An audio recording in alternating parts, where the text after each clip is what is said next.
This is TLV1.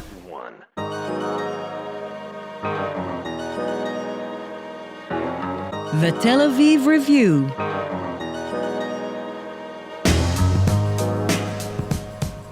Hello and welcome to the Tel Aviv Review, a program dedicated to Israel books and ideas, among many other things.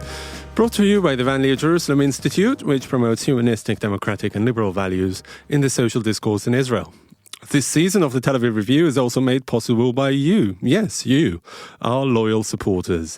You too can join the Tel Aviv Review community and contribute to our quest for learning and knowledge. You'll get plenty of perks in return. Just go to our website, scroll down, and click on the Become a Patron button. I am your host, Gilad Halpern. Dalia, my partner in crime, is tragically away this week. My guest is really one of the greatest historians of religion and scholars of Judaism in our time.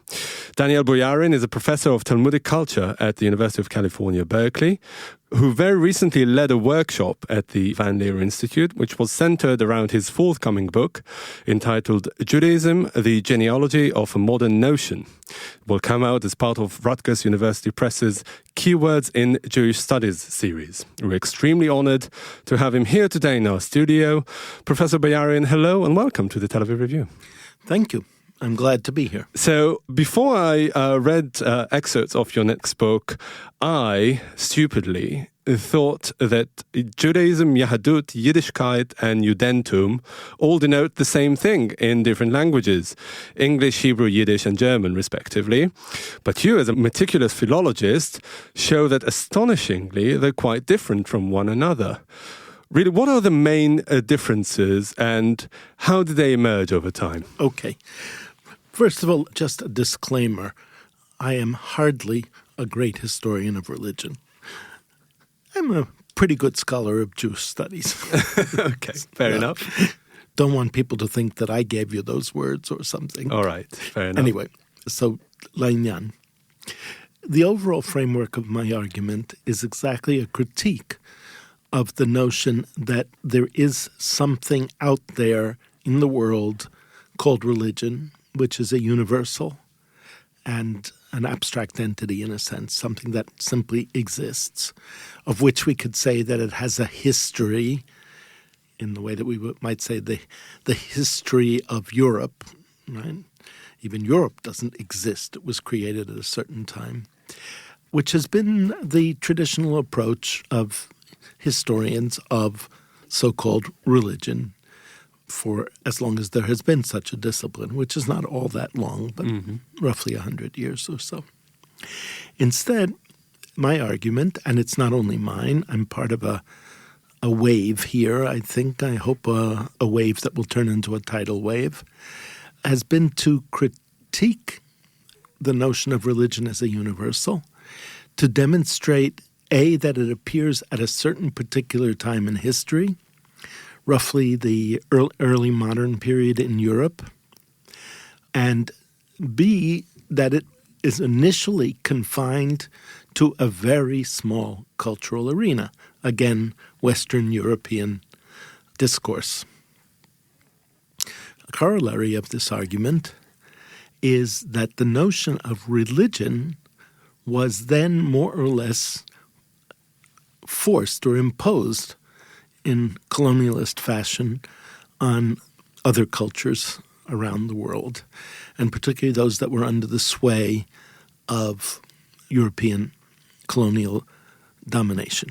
Now, I promised you I would say nothing about medieval Japanese, but I will say something about early modern Japanese. I know that you thought I was joking. I did, actually. When the English first came to Japan, and they wanted to make some sort of an arrangement with the Japanese government, they insisted that the Japanese must have, quote-unquote, freedom of religion in order to be able to have treaties with England. In other words, to translate freedom of religion from the English point of view, that they must allow Christianity to be practiced and promulgated unabated. The Japanese were somewhat bemused since they didn't have the concept of religion, as In fact, it turns out that most peoples around the world don't have a concept or a word that means religion. But the Japanese got very busy because they saw which side of the bread their butter was on, as it were. And within a year, they had invented religion. They had invented a national religion called Shinto and promulgated the idea that there were several religions that were allowed in Japan, including, of course, the Christianity that the British were really interested in. Similar stories can be told about India, for sure, where eventually the word dharma, which previously had not meant religion, but simply the way that one follows through a life, a good life. And so for the Jews as well. I published a book on the topic of religion called Imagine No Religion, which I wrote together with a colleague who's a Roman historian, Professor Carlin Barton, and in which we attempted to demonstrate philologically, I think with a certain amount of success, although I'm sure there still will be controversy about it, that there is no word or concept in ancient Greek or ancient Roman culture that corresponds to our idea of religion. Let me say just a few words about our idea of religion as it's used in general and modern parlance. It's understood as a separate sphere of human existence, human practice, human value. That is something which is other than politics, other than economics, other than law, separated off, particularly located in the realm of affect, emotion, and cognitive thoughts of the individual, which are understood to be private and voluntaristic. So the whole notion of freedom of religion, in fact, develops from that very separation. But most of the peoples of the world before the early modern European period did not make such distinctions. There isn't a separate sphere of law, a separate sphere of government, a separate sphere of politics, a separate sphere of religion. But I would say that the fact that it wasn't limited to a certain realm doesn't mean that it did not exist, right? I mean, the fact that it was all-encompassing may make it difficult to draw its borders, but it's still there, isn't it? No, exactly not. Because it is the essence of the use of the term religion that it does have borders. In other words, something that cannot be picked out in any way, something that is, in order for there to be religion, there has to be something that is not religion, right? In short, there has to be the secular in some sense or other. And so one could say, and perhaps it would be more easy to understand, that it's the secular that was invented in the early modern period. But if we think about it in terms of how a semiotic system works, how a system of signs works, in order for a sign to be meaningful, it has to have a not, a possibility of an other. And for virtually all the cultures of the world that I know of, what we might define as religious practice, the sacred temples, gods, were so thoroughly embedded in the whole cultural life that there wasn't any word for them and there wasn't any way of separating them. Let me give you a quick example that might clarify this. Josephus writes in the famous Jewish historian. Famous Jewish historian of the 1st century A.D., who wrote about the Jewish War and also wrote a long history of the Jews. At one point he mentions that when the Jews came to the temple for Pentecost, for Shavuos, they planned the revolt in the temple. Now, there are two kinds of writers who have read this sentence. Writers who like Jews and writers who don't like Jews. Right? The writers who don't like Jews say, oh, look what hypocrites the Jews were. They engaged in politics under the guise, under the pretext of engaging in religion. Historians who do like Jews, namely mostly Jews, to tell you the truth, say, look how clever the Jews were, right? They were able to engage in politics by hiding it cleverly under the guise of the religious ceremony. There's absolutely no reason in the world to imagine that either Josephus or the Jews of the first century could have even conceived of these as two separate things. Planning a revolution was just as much a mitzvah as sacrificing a sacrifice in the temple. It all fit into the same cultural system. But all this is fair, but the fact that there were Jews and were known as such means that there was something in their demeanor, in the definition, self-determination, definition of themselves that separated them from the non-Jews. And that has to do with religion, one way or another. First of all, they didn't separate themselves from the non-Jews. They separated themselves from the Romans, the Greeks, the Syrians, the Mesopotamians, the Egyptians, and for all I know, from the American Indians. In other words, this was exactly not a religious separation. First, I should probably go back a bit and erase every time I said Jew and substitute Judean for it. Mm-hmm. Then it might be clearer.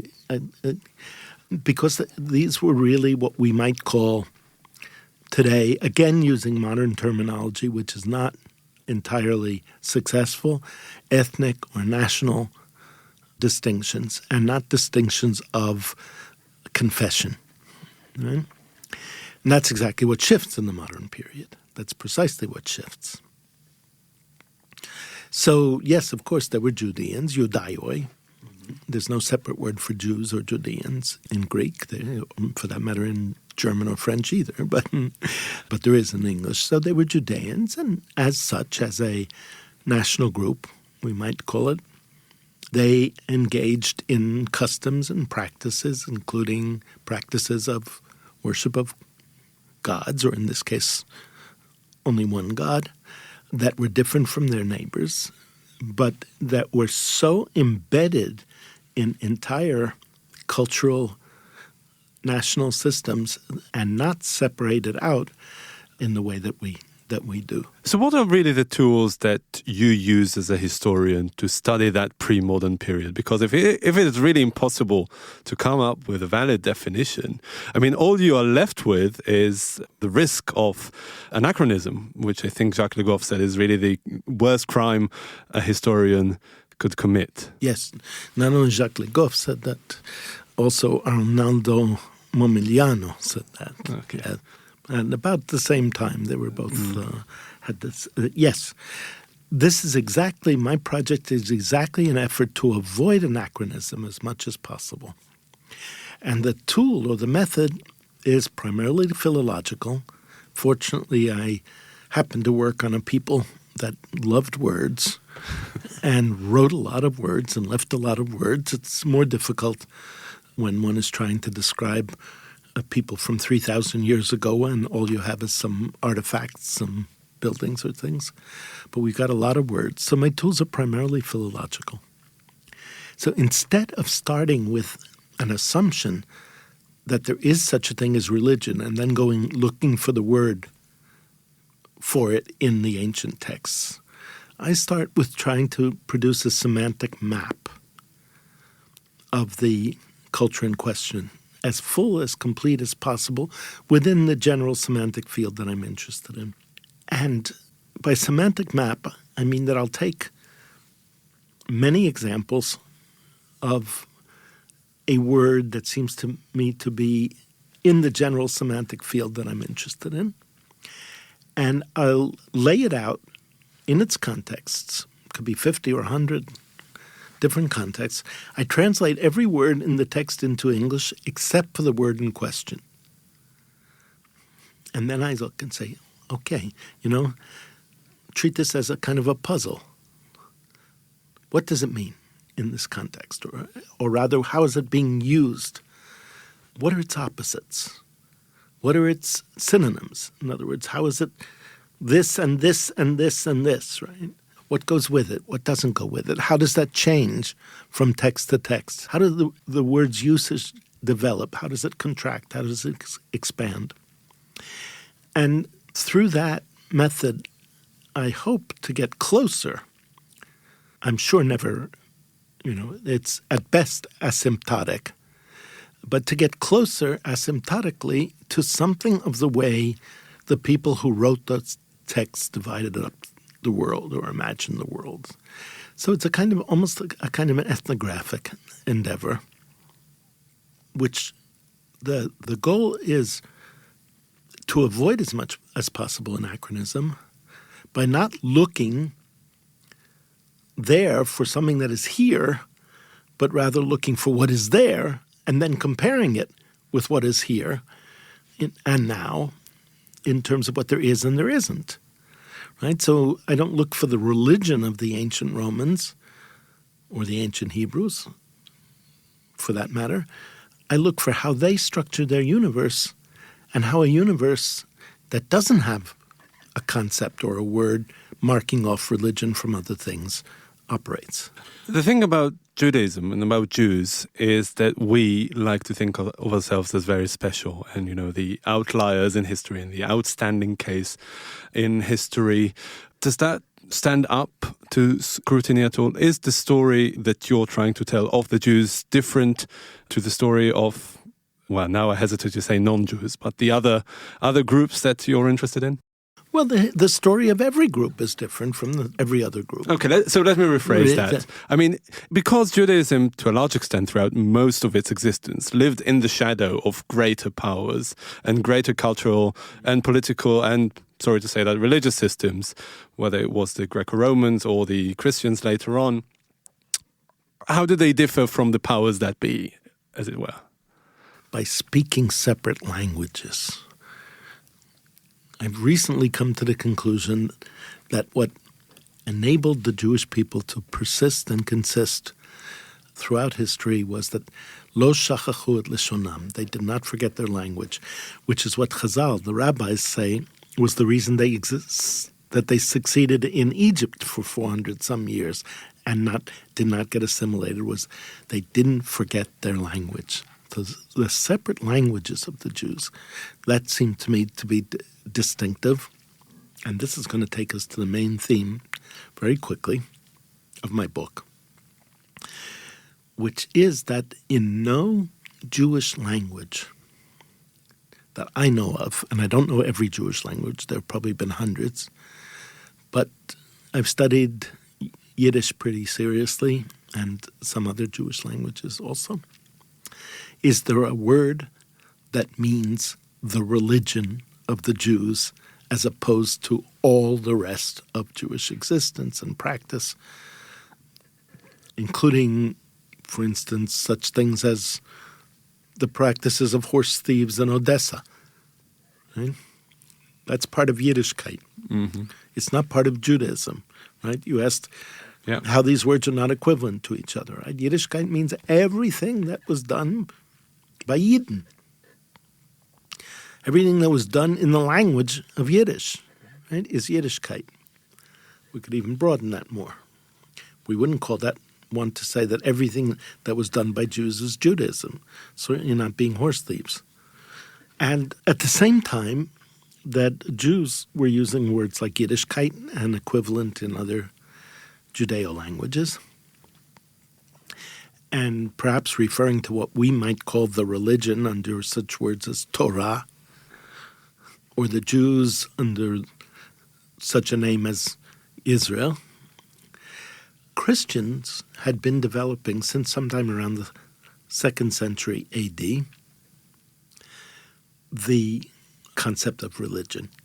It had been gradually developing, and I don't agree with those scholars who say it all of a sudden happened in the 15th or the 16th century. I think it was a gradual development, but one central to the very notion of Christianity, because Christianity from the beginning seeks to be something which is transnational, not national, and therefore desires a concept for what it is, since it can't call itself a nation. That's the very antithesis of it. Already in the 3rd century, Tertullian says the difference with us is that we draw from all of the nations of the world, right? Whereas Jews would not say that. Jews were Jews. That was the nation. So they developed the term Judaismus, which comes from Greek sources. I'm not going to go into detail now. I know that somebody out there listening to it is going to want to argue with me about 2 Maccabees or Paul, but for these purposes, let me just say I've dealt with those things. I know about them. I could be right, I could be wrong, but I'm not going to take the time now. Eventually, the Latin abstraction, Judaismus, becomes common in the Christian languages in general. So Judaism, is a Christian concept. It means one of the others, eventually, of Christianity. Namely, if you want to say that there's a genus, religions, so then Christianity is the good one, Judaism is the bad one. But Jews are not talking in those terms. They're not talking in those terms.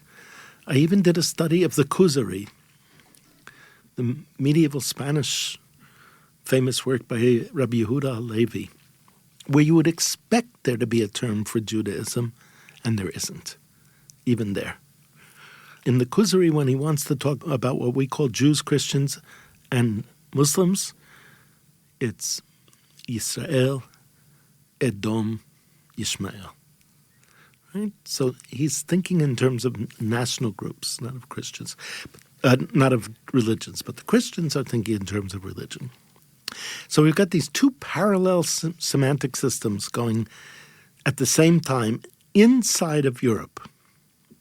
So we don't need to say Europe and India or Europe and Japan, but we can say Christian Europe, Christendom, and this intractable group within that speaks a different language.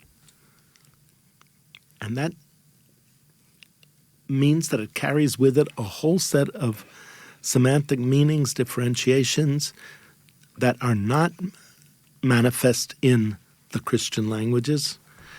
And the Christian languages have a set of semantic differences and differentiations that don't. But eventually, Judaism, as it were, emerged in modern times, as you argue. Was it really under the influence of the Christians in this context? So, well, if it was an imposition from the outside, how did Judaism react to that? It wasn't so much an imposition from the outside as a semi-voluntary shift in language and discourse. As we know, as everyone knows... Was it seamless? No, of course not. Nothing ever is. But in the 18th century, a great deal of pressure was put on the Jews of German lands, not by Christians, but by Jews, including by some of the most greatest Jewish intellectual leaders and ones who were totally faithful to the religion and traditions of Israel, such as Moses Mendelssohn, to shift from speaking Yiddish to speaking German. Once the Jews of the German lands start speaking German, all of a sudden they have a word, Judentum, which is not equivalent to Yiddishkeit. Judentum in German means 2 things. It means either the religion or the people, as we say in Israel, Yahadut America, right? Jewry as opposed to Jewry, Judaism. exactly. Yeah. So it means either Jewry or Judaism. It doesn't mean Yiddishkeit. It's not parallel to Yiddishkeit. Right? It doesn't mean the same thing. I mean, obviously it's closely related, but it has a whole different semantic shift. So all of a sudden, the Jews have a religion. In fact, I would like to have called my book "How the Jews Got Religion."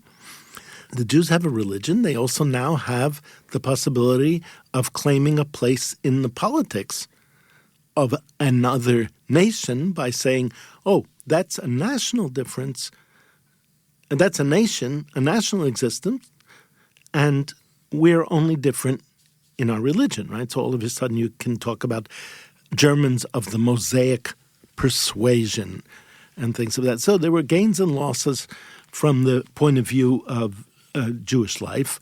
I tend to consider it more losses than gains. I'm kind of a diaspora nationalist, and more complicated than that, but that'll be for another podcast sometime in the future, inshallah. And that shift, that becoming of a religion, which historians call confessionalization, that takes place in the 18th and 19th century, eventually moves eastward as well. And by moving eastward, it moves into Hebrew. And we find important, major, even Haredi leaders of Eastern European Jewry speaking of Yahadut in the sense of Judaism. Do you think that this transformation was really the precursor of the national transformation? Because the proximity of these two processes is pretty close. I mean, we're talking about maybe 100 years, right? If not, perhaps slightly more. Yeah. Is it really the first phase in a longer process? Yes, of course it is.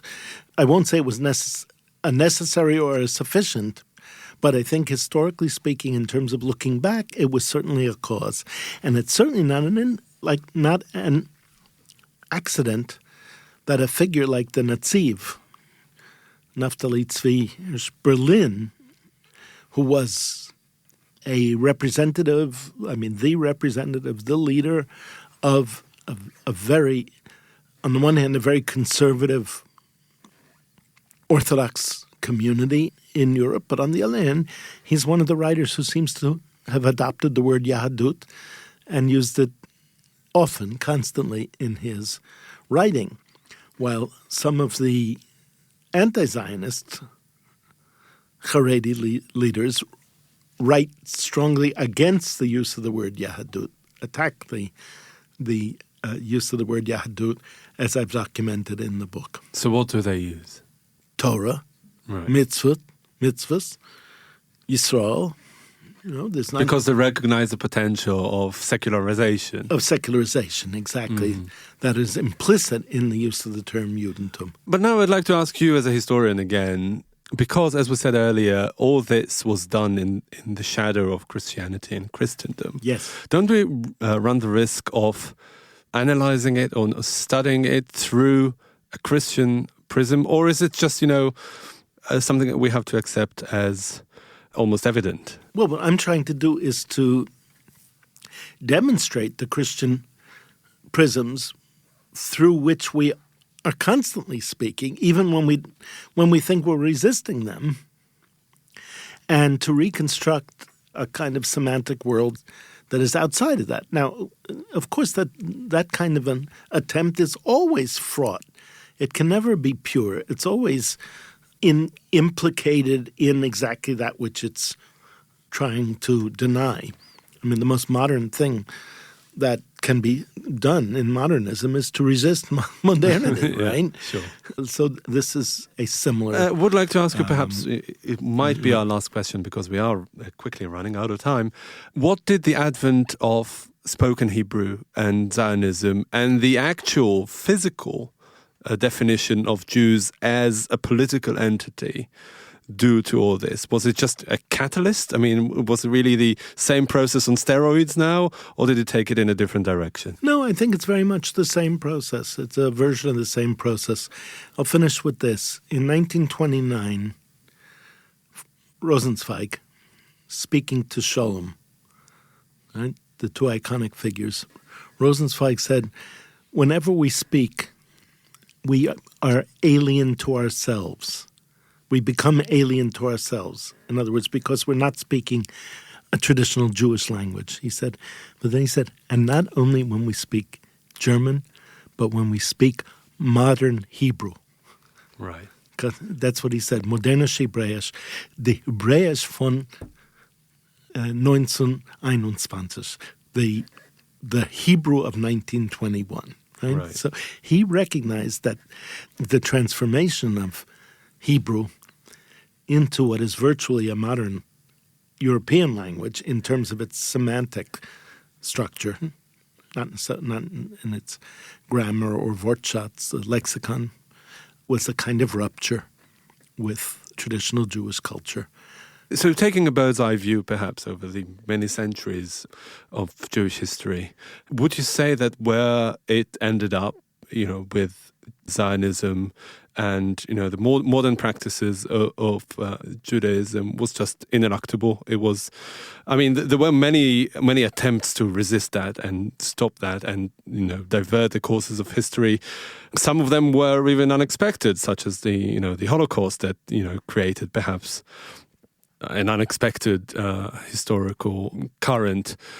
Would you say that it was just bound to happen? No, I don't think so. Just to take the example that you mentioned, I think